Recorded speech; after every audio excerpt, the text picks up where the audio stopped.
there. At first I thought someone was robbing me, but after staking out for days, I never saw anyone break in. Yet somehow my food just kept vanishing. Then just when I was losing my mind, I noticed the poor scholar next door, suddenly looking all fat and healthy. To test my theory, today I brought home rice and meat like usual, then quietly spied on the scholar's place through a crack in the wall. There was this girl in white, holding an empty bowl and chanting something. Next second, boom, a bowl full of rice appeared out of nowhere. She looked at the rice with pure joy, then quickly dumped it into a basin.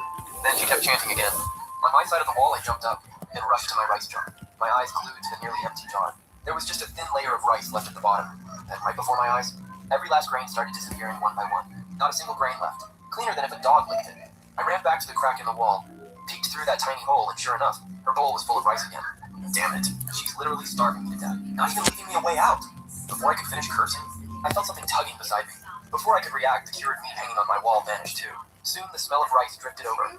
The girl made herself a delicious rice and meat bowl, then transformed into a snow-white fox, then hopped into a cage. I stared at that fox, rage burning in my eyes. Damn that John Dashan. If he just made this fox into a coat back then, none of this would be happening. See, a few months ago on a rainy night, the hunter next door, John Dashan, went hunting. Caught a white fox. Jan wanted to make a fur collar out of it, but that broke scholar next door.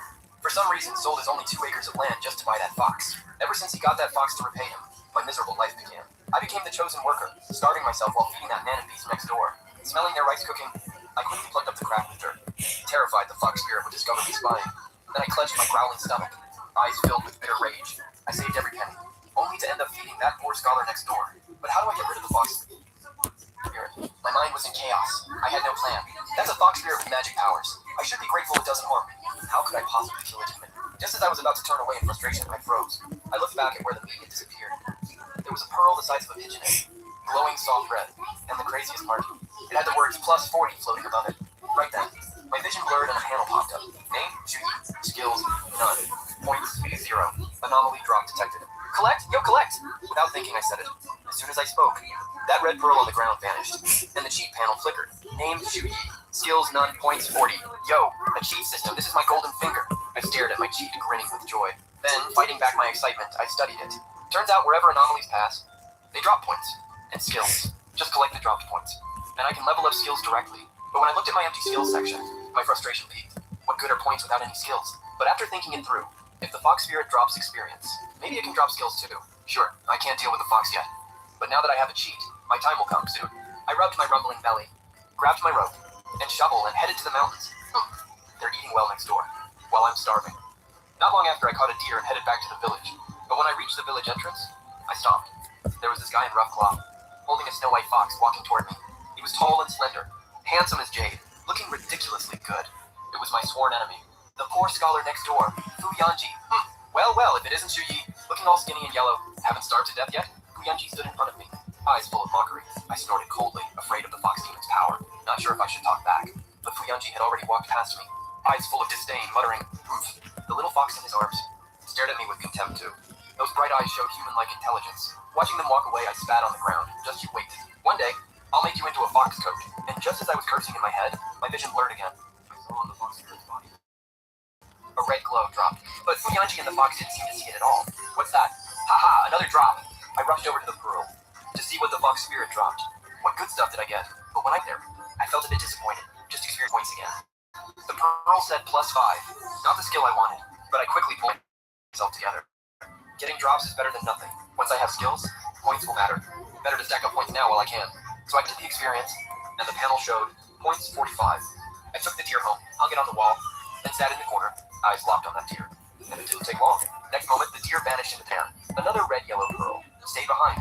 I was so pissed my teeth hurt. I even heard a small complaint from next door. Honey, why isn't this deer skin? Ugh, that lazy hunter next door is getting worse. Guess I gotta do it myself. Irritating grumbling. I silently collected the experience points. My eyebrows twitched with anger. This is so unfair! So damn unfair. After collecting the points, I stood by the wall, carefully peeking through the hole. They had 2 oil lamps lit over there. The scholar wasn't home. The girl in white was processing the deer. Soon she had another delicious... Then I heard footsteps. The poor scholar, Fu Yanjie, came in carrying water. He walked inside, saying, "I don't know which passing immortal woman." She becomes calm. A weak man won't leave, and he'll push you away with disrespect. He creates conflict so he can avoid taking responsibility and makes you look like the problem to ease his guilt. But a woman becomes quiet when she's truly done. Her silence means she has nothing left to prove. not for someone else. A man becomes meaner when he doesn't want you anymore. But a woman, she becomes calm. A weak man won't leave, and he'll push you away with disrespect. He creates conflict so he can avoid taking responsibility and makes you look like the problem to ease his guilt. But a woman becomes quiet when she's truly done. Her silence. I want a man who wake up and put the shit on the next bitch. You used to women who ain't got standards. Me, I got a checklist. Will you give me your trust, your attention? When I crash, would you listen? Will you guide me with intention? Cause a partner is more than commitment. I need me a soldier and protection, conversation and connection. Not aggression, but correction. If you lead, I'ma follow direction. If not, I got T-boned. It wasn't even my fault. that must be God's favor. Cause he don't play about me. Everything's meant to break seasons. I know I didn't learn it. What was meant to destroy it. He blocked it, he rerouted it. How does it go? The worst feeling for a woman is when she tries to talk about pain, but is blamed instead of being heard. She only wanted understanding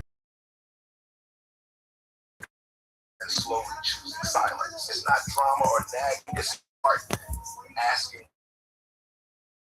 Once her silence arrives, getting her back becomes difficult. The worst feeling for a woman is when she tries to talk but is blamed instead of being heard. She only wanted understanding, yet ends up questioning herself and slowly choosing silence. You can demonize her all day, but it's not going to erase what you did.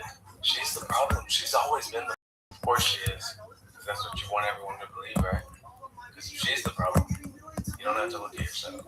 She's always dramatic. She twists everything. And she's making things up. Actually, she remembers that how it happened. And that's what you hate.